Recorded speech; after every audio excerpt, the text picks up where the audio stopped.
Nah, kita lanjutkan hari ini. Masih diperhatikan kita masih menggunakan template ya. Kita masih menggunakan template, kemudian kita masuki pada bab 2.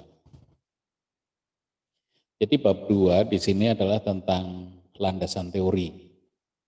Isi dari bab 2 di situ adalah tentang pengertian-pengertian yang digunakan atau yang dipakai dalam penelitian ini, dalam penelitian saudara. Sumber referensi penelitian menjadi hal yang penting karena dengan menyebutkan sumber referensi secara benar akan menghindari plagiarisme. Nah, coba pelajari daftar pustaka. Jadi kan kalian pernah mendapatkan tentang apa itu daftar pustaka dan bagaimana menulis daftar pustaka. Nah, di sini sangat penting sekali begitu ya, kita paham tentang bagaimana menulis pengertian. Nah, pengertian-pengertian yang ada itu yang seperti apa? Tentu saja pengertian-pengertian yang ada ini adalah pengertian yang berhubungan dengan yang dipakai pada penelitian saudara. Bukan asal pengertian begitu ya. Kalau kalau penelitian saudara itu tentang marketing mix. Nah, makanya dari berbagai sumber kita sebutkan itu pengertian marketing mix.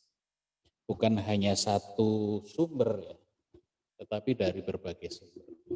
Ya, misalkan pengertian marketing mix yang pertama dari Philip Kotler. Ada berapa marketing mix? Mungkin ada 5. Aduh, sebentar nih. Sebentar ya, biar kalian juga dengar. Halo? Iya, Assalamualaikum. Ada kelas nih.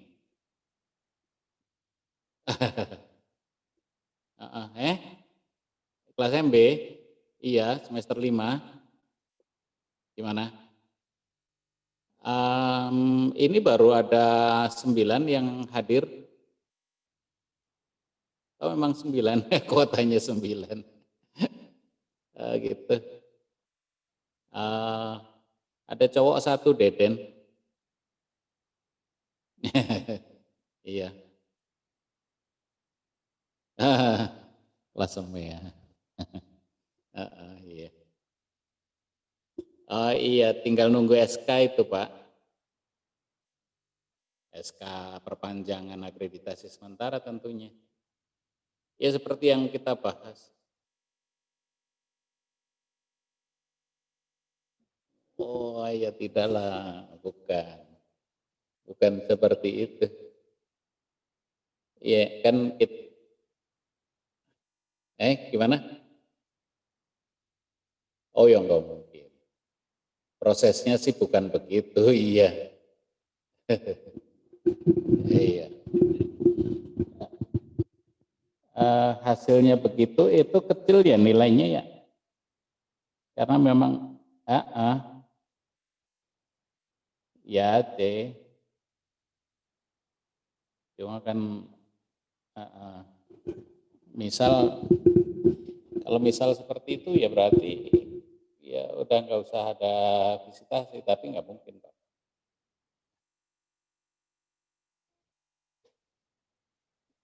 Iya memang sih kalau yang punya jaket sih bisa saja. Oh mungkin itu. Oke, oke, udah di ruangan dah. Loh, ya wis. Oke, oke.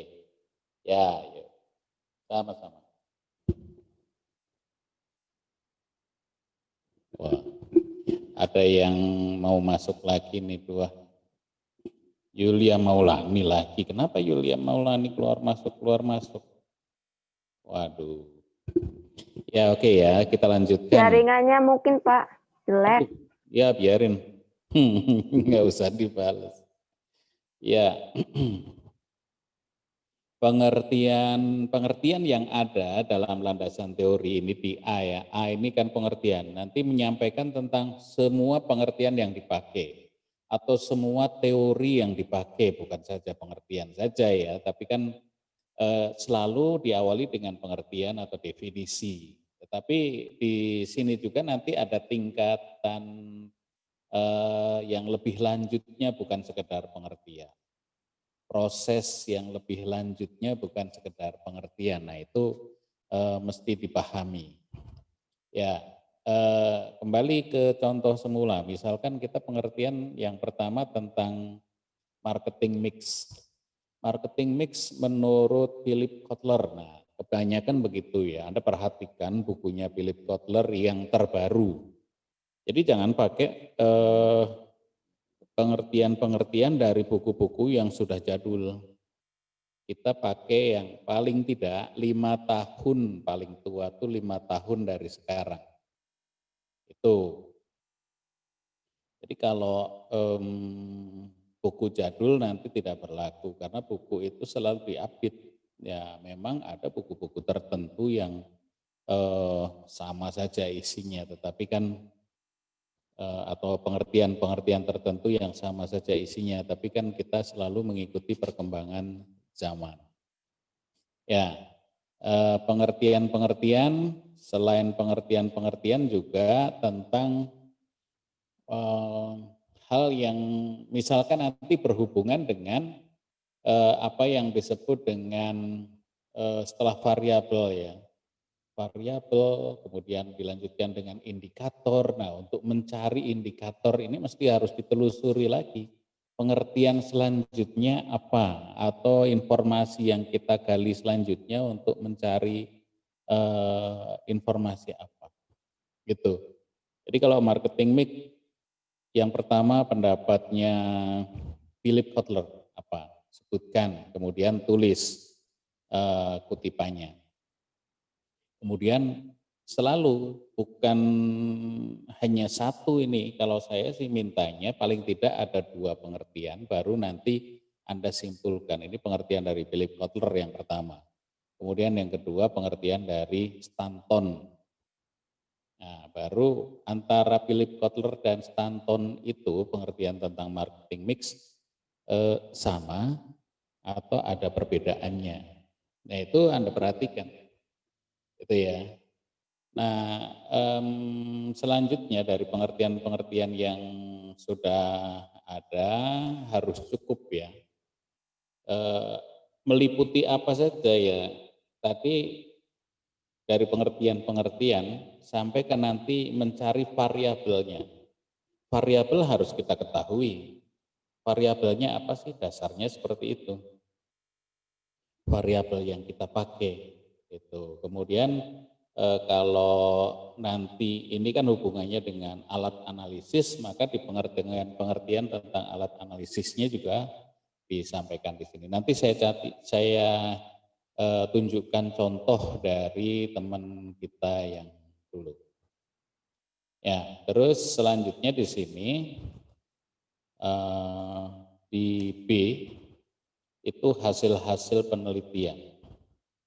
Nah, hasil-hasil penelitian terdahulu atau sebelumnya ini kita akan tampilkan narasi dan tabel dari hasil penelitian terdahulu yang kita pakai sebagai sumber referensi.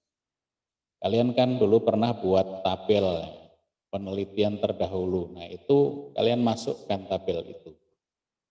Tabel tentang hasil penelitian terdahulu. Kan itu berupa tabel dari Microsoft Word yang sudah Anda buat. Nah, itu tampilkan. Nah, sebaiknya ditambah narasi gitu ya, bukan hanya sekedar menampilkan saja. Maksudnya narasi apa ya? Informasi tambahan, keterangan begitu ya. Bahwa menurut penelitian yang pertama oleh siapa tentang apa. Hasil dari penelitian itu menunjukkan bahwa apa gitu ya. Hasilnya mengkonfirmasi atau sama atau nilainya itu berbeda justru seperti itu harus disampaikan, dijelaskan. Ini maksudnya dibuat narasi itu seperti itu. Artinya akan ketahuan kalian baca atau tidak begitu akan ketahuan di situ ya. Kemudian ini merupakan penelitian yang sama atau hampir sama yang dilakukan sebelumnya oleh penelitian lain. Nah ini kalian kemarin kan sudah melalui proses ini, pastinya sudah paham. Kemudian juga bisa ditemukan suatu kesamaan atau perbedaan hasil dari penelitian-penelitian sebelumnya.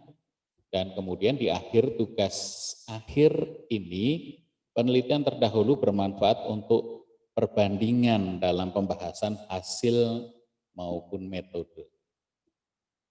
Dalam penelitian terdahulu, mereka menggunakan metode apa?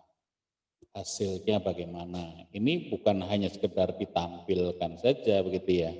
Tapi kita nanti akan bandingkan begitu ya. Manfaat dari hasil penelitian terdahulu itu ini dibandingkan gitu ya. Dari penelitian kita yang kita lakukan dengan penelitian terdahulu yang pernah mereka lakukan itu bagaimana?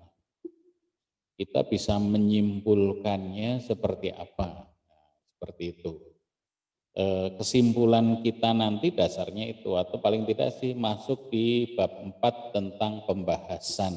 Nah, makanya supaya tahu dulu aja ya, ini yang ini. Kemudian yang C, alat analisis data. Nah, alat yang digunakan untuk analisis data pada penelitian yang dilakukan. Apa itu alat analisisnya?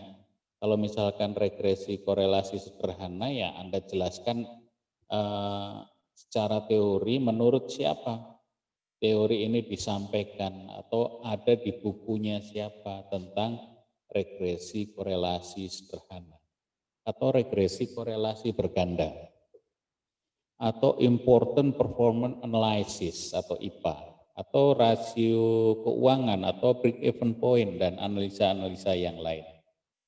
Nah, di 3 hal ini paling tidak ya, regresi korelasi sederhana, berganda, dan IPA, tahun depan saya akan sampaikan ya setelah masuk sekali di tahun 2021 sebelum ujian, saya akan sampaikan beberapa hal tentang penggunaan alat analisis ini menggunakan menggunakan IPA. Menggunakan IPA. Beberapa analisis ini menggunakan SPSS. Ya, mau bilang SPSS jadi IPA. Konsentrasi ke IPA. IPA ini menarik soalnya. Jadi regresi korelasi sederhana, regresi korelasi berganda, kemudian bagaimana menganalisis tentang important performance analysis. Di sini IPA itu untuk melihat tentang tingkat kepentingan dan tingkat performance atau kinerja. Ya, saya akan sampaikan dalam bentuk SPSS. Biasanya ini satu mata kuliah, tapi di semester 5 ini saya heran, itu mata kuliah itu enggak muncul, jadi saya punya utang seolah-olah belum, dan tidak mungkin dikasihkan di semester 6 gitu ya, sepertinya tuh kalau semester 6 nanti kebanyakan. Ya, makanya akan saya sisipkan saja nanti seperti itu di setelah libur ini. Kemudian ya itu saya rasa sampai bab 2 aja ya, ini bab 3 nanti. Bab 2 seperti itu. Saya akan kasih contoh untuk, ya ini contohnya di bab 2. Kita lihat dulu bab 1 biar paham. Ini bab 1 itu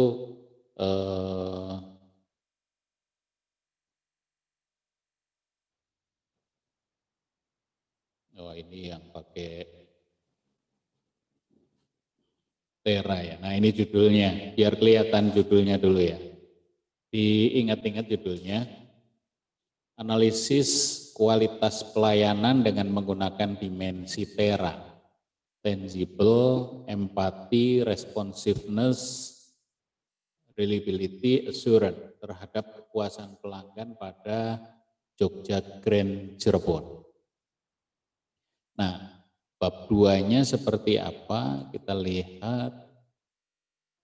Nah, ini bab 2-nya. Ya. Bab 2 landasan teori ya. Pengertian-pengertian.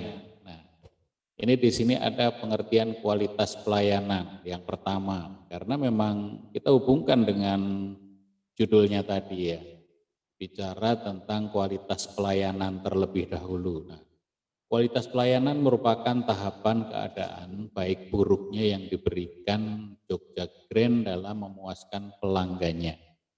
Hal ini bukannya sesuatu yang mudah dideskripsikan karena hal ini sangat berhubungan dengan pandangan pelanggan. Nah, ini menurut Ciptono. Nah, boleh Anda menggunakan kalimat seperti ini menurut Ciptono baru disebutkan, atau sebutkan dulu terakhir Ciptono 2010-243. Tentunya kalian sudah paham ini tentang Ciptono ini kan pengarang buku, nama aslinya Fandi Ciptono, boleh saja hanya disebut Ciptono saja. 2010 artinya buku Fandi Ciptono yang dikarang pada tahun 2010 atau diterbitkan tahun 2010. 243 ini adalah halamannya. Ya. Sebutkan kualitas pelayanan adalah bla bla bla. Kemudian ada pendapat lagi dari Gates and Davis 2010. Ya, mendefinisikan kualitas sebagai kondisi yang saling berhubungan dengan produk, jasa, sumber daya manusia, proses, dan lingkungan yang memenuhi atau yang melebihi harapan. Nah, ini mendefinisi tentang kualitas pelayanan tentu saja. Nah, di sini ini tadi kan kemudian ulasan Andra begitu ya. Nah, ada para suraman segala masuk di sini. Ini para suraman ini juga nanti mesti harus ada itu merupakan apa namanya kutipan gitu maksud saya ya, para suraman. Nah, itu semua kutipan ada para suraman, kemudian ada Gates and Davis, kemudian ada Fandi Ciptono, nanti masuk dalam daftar pustaka. Nah, itu harus ya, biasanya saya minta kepada pembimbing itu pastikan daftar pustakanya benar. Bukan hanya sekedar dicantumkan tapi di daftar pustakanya tidak ada.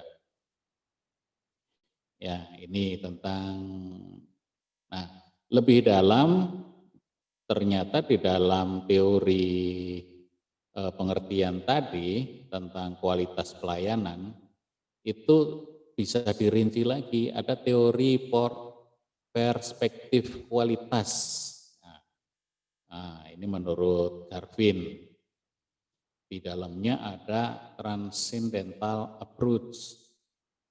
Ya, kemudian ada product based approach. Kemudian ada user based approach, manufacturing based approach, dan value based approach. Nah, ini merupakan pengertian yang lebih lanjut dari kualitas pelayanan. Ada perspektif kualitas, ini A, pasti ada B-nya begitu kan ya, perspektif kualitas. Nah, B-nya apa? B-nya adalah tentang karakteristik jasa. Ya, karakteristik jasa. Nah, ada intangibility atau jasa tak berwujud. Kemudian ada heterogeneity atau variability bervariabel. Artinya ada variabilitasnya begitu ya. Kemudian C-nya ada inseparability, jasa tak terpisahkan, tidak diseparasi gitu ya. Kemudian perishability, dapat musnah data jasa itu. Kemudian ada strategi meningkatkan kualitas pelayanan. Nah, ini lebih jauh lagi ya, strategi meningkatkan kualitas pelayanan. Jadi intinya saudara sudah tahu bukan hanya sekedar untuk pengertian-pengertian. Jadi di bab 2 itu ya. Ya, ini beberapa contoh yang bisa kalian pelajari nanti. Ya, ini tentu saja saya rekam begitu, nanti akan saya upload. Anda bisa lihat begitu ya isinya. Caranya gimana sih kalau melihat video ada bacaannya seperti ini, Anda bisa Anda stop dulu, baca lagi begitu ya kan begitu. Ya, enaknya begini kalau menggunakan video. Nah, yang kedua ini baru nomor 2 definisi kepuasan. Ya, ini kepuasan seperti ini. Yang ketiga ada definisi pelanggan, ya pelanggan internal, pelanggan antara, pelanggan eksternal. Kemudian definisi kepuasan pelanggan, ini secara lengkapnya, tadi terpisah. Nah, ada tabel, perhatikan penulisan tabel, ini tabel, ya. Kemudian tabel itu selalu ditulis di atas di sini ya. Tabel 2.1, Anda sudah paham ya, Pak. Tabel 2.1 itu artinya bahwa ini tabel di bab 2, tabel nomor 1. Ya. Perhatikan juga di sini ada sumber HAN 1991, ini bukunya HAN. Ya, mempermudah saja perspektif ya tentang kepuasan pelanggan.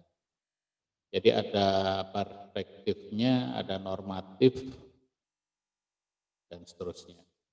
Kemudian konsep kepuasan pelanggan, jadi memang lebih jauh ya. Nah, di sini ada gambar. Perhatikan tentang penulisan gambar. Ini sekalian kita pelajari lagi ya. Ini gambarnya, keterangan gambar itu selalu di bawah seperti ini.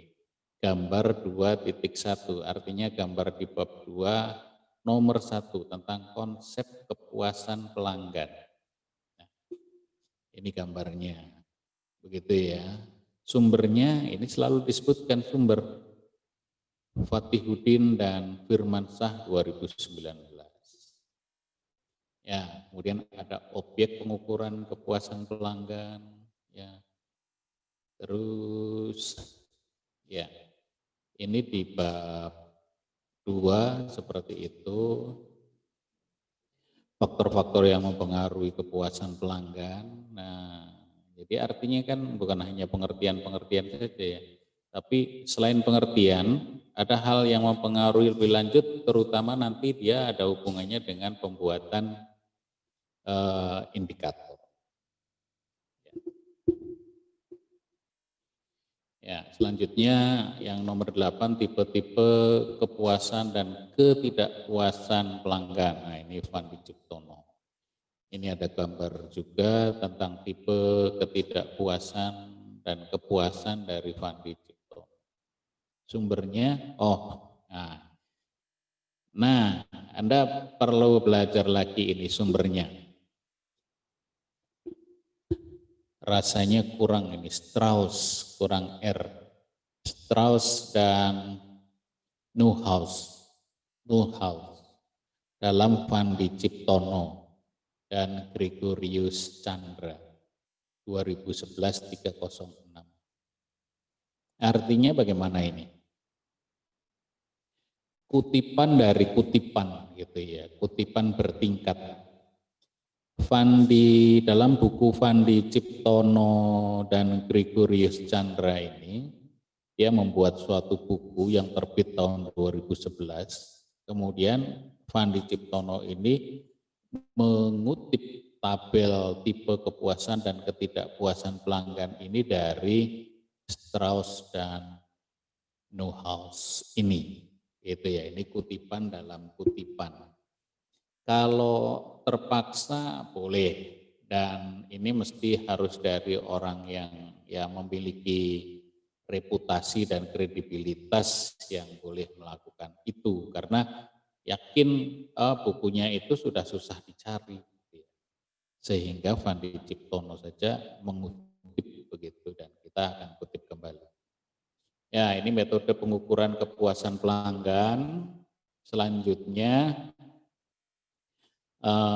tentang retail, tentang retail, kemudian tentang retail berdasarkan fokus usaha. Ya, ada tabel lagi nih, penelitian terdahulu. Nah, ya ini penelitian terdahulu tadi kan dalam tabel. Nah, ini kalian sudah buat semua, itu sudah buat semua, ya. Nah, kemudian ada alat analisis data tadi yang C ya. Alat analisis datanya Anda perhatikan, ini menggunakan IPA, Important Performance Analysis IPA, dan CSI, Customer Satisfaction Index. Nah, ini bagus. Bagi Anda yang belum pernah lihat, ya seperti inilah. Yang pertama ada uji instrumen penelitian. Oh iya, nanti mesti harus ditambah ini ya. Uji instrumen penelitian itu ada validitas, ada uji reliabilitas, baru kemudian analisis datanya dimulai dari dimensi kualitas pelayanan,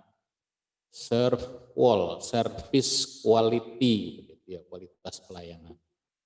Oke, ini disebut satu persatu ya, reliabilitas, kemudian responsiveness, assurance, ini Christine yang menggunakan, empati, bukti fisik, nah seperti ini. Nah, ini tentang keterangan tentang alat analisis IPA-nya seperti ini, yang ngambil juga dari Fandi Ciptono lagi begitu ya. Enggak apa-apa. Nah, ada TKI, ini tingkat kesesuaian gitu ya. Nanti pelajari lagi tentang analisis IPA. Ya, di analisis IPA ini kita mempelajari atau mengukur sesuatu, kemudian nanti dibandingkan sesuatu itu masuk dalam kuadran mana. Kuadran apa? Ada kuadran 1, kuadran 2, kuadran 3, dan kuadran 4. Ini sumbernya dari C. Supranto ya, gambar 2.2. Nah, perhatikan ini gambarnya berarti baru hanya ada 2. Gambar di bab 2 nomor 2, matrik diagram Cartesius IPA. Ya, terus ini tentang CSI-nya, Customer Satisfaction Index-nya seperti ini. Ini rumus CSI-nya. Kemudian, nah ini perhitungannya nanti begitu. Nah, kriteria nilai CSI, nah ini selalu ada ini, tabel 24, tabel di bab 2 nomor 4, berarti tabelnya ini sudah tabel keempat. Ini kriteria penerimaan CSI. Kalau nilai CSI-nya lebih dari 0,81, sangat puas. Kalau antara 0,66 sampai 0,80, ini puas saja. Tapi kalau 0 sampai 0,34 tidak puas dan seterusnya. Ya, kemudian ini indikator kualitas pelayanannya seperti ini. Dilihat per dimensi ya, bukti fisik, indikatornya seperti ini. Untuk apa? Nanti untuk membuat pertanyaan, ini indikatornya. Ya. Ini pasti ada dasarnya dari mana? Nah, di sini nih. Kualitas pelayanan X menurut Z. Hall dan Berry dan Parasuraman. Ini dalam Ciptono ya. Ini menyebutkan tentang indikator kualitas pelayanan berdasarkan bukti fisik yang pertama, kemudian keandalan reliability, daya tanggap responsiveness, kemudian jaminan assurance dan empati. Itu. Nah, ini sumber data diolah. Ya. Oke, ini indikator yang terakhir ya. Jadi untuk menuju ke sini kita butuhkan mulai dari pengertian-pengertian tadi. Oke ya, bab 2 saja yang Anda selesaikan hari ini, ya insya Allah saya nanti, tapi mungkin agak sore ya, atau malah sore saya bisa koreksinya karena ada hal yang mesti harus dikerjakan terlebih dahulu. Untuk kalian nanti kalau bab 2 sudah pernah ada atau sudah ada yang selesai bab 2 silahkan gitu ya. Artinya kalau membahas bab 2, bab 1-nya tetap ikut ya. Bab 1-nya ikut, terus baru bab 2. Jangan hanya bab 2 sendirian. Gitu. Jadi kalau ada bab 3, bab 3-nya kosongin dulu. Karena konsentrasinya kita di bab 1 dan bab 2. Dan kenapa bab 1-nya mesti ikut? Karena nyambung begitu ya, supaya tidak jalan sendiri-sendiri. Kalau tidak disebutkan bisa jadi nanti jalan sendiri-sendiri. Oke kan, begitu ya. Mungkin ada yang mau ditanyakan, ada yang ingin diperjelas, silahkan. Bapak Roro mau nanya kalau bab 1-nya belum selesai diselesaikan dulu tah? Iya itu kan saya tadi sudah WA juga, bab 1 tetap harus selesai dulu. Oh ya. Gitu, nggak bisa lompat. Dan Oh ya udah waktunya Bapak. ini longgar sampai tanggal 20 berapa tadi? 26 ya. Oh 26. Tanggal 22. Ada lagi yang lain? Pak, mau nanya dong Pak. Nah, silakan Christine. Tadi kan ada banyak rumus-rumus kayak gitu tuh Pak, teori yang banyak rumusnya. Nah itu tuh nanti semua rumus tuh bakal dipakai atau kayak cuman teori ngasih tahu rumus doang? Kayak gitu Pak. Itu rumus itu ya dipakai. Memang kita lakukan perhitungan berdasarkan rumus itu. Dan jangan takut dulu ya, kita lihat rumus tadi itu bukan rumus yang rumit seperti rumus kimia begitu ya. Rumusnya sederhana, hanya plus minus bagi kurang kali seperti itu ya. Nggak ada pakai ini, cuma nanti kalian akan dipermudah lagi ketika menggunakan SPSS. Ya, secara teori rumusnya ada begitu ya, tapi kan kita nanti pakai SPSS. Tapi ada juga yang tidak bisa kita hindari, maksudnya tetap saja ada yang rumus yang dipakai. Misalkan menghitung CSI seperti tadi, itu rumus sederhana juga. Terus kelihatannya yang menghitung tentang kesesuaian, gitu ya. Kan hanya X1 dibagi dengan Y, nah itu kan X-nya berapa, Y-nya berapa, sudah. Itu kan terus kali 100%. Jangan takut dulu, gitu. Semuanya gampang, nggak ada yang susah. Ya, oke. Silahkan yang lain. Sama-sama ya. Ya, jadi rumus-rumus itu biasanya untuk kita memang bukan suatu rumus yang susah begitu ya. Kemudian juga seperti yang sudah saya sampaikan tadi, kita nanti akan menggunakan alat bantu SPSS ya. Itu akan jauh lebih mudah. Makanya nanti kita akan praktek, nggak tahu nih cara prakteknya bagaimana. Saya buatkan video, sebaiknya begitu ya, saya buatkan video, Anda pelajari cara praktek SPSS supaya semua bisa. Bahkan sekarang ya, kalau anak-anak milenial itu begitu dengar SPSS, caranya gimana sih? Anda bisa cari dulu. Cari dulu di YouTube. Saya rasa paling mudah mencari di YouTube daripada di Google ya. Kenapa? Karena di YouTube akan kelihatan begitu ya. Cara install SPSS. Anda langsung cari. Seret, ketemu, Anda praktekkan. Anda dengarkan, Anda lihat, praktekkan. Kemudian setelah instalasi SPSS, kemudian menghitung regresi korelasi dengan SPSS. Cari lagi, ketemu, pelajari, ya begitulah cara-cara anak-anak milenial sekarang belajar. Ya, tidak perlu pakai diajarin satu persatu oleh dosen. Nanti kita ketemu tinggal ini, tapi mau tidak mau saya akan coba biar saya juga lebih belajar lagi begitu ya. Niatan saya begitu. Ada yang mau ingin diperjelas lagi?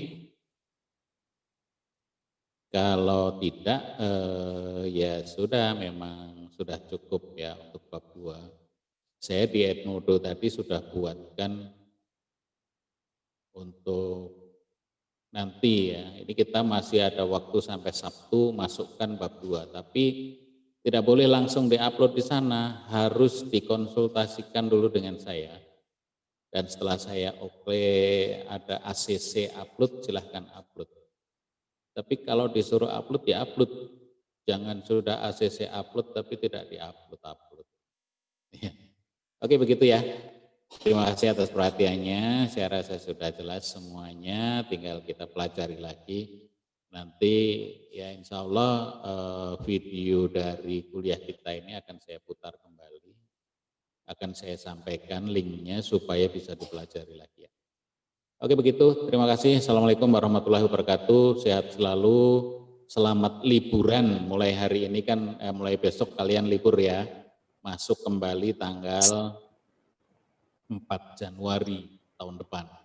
Tapi harus menyelesaikan juga tugasnya.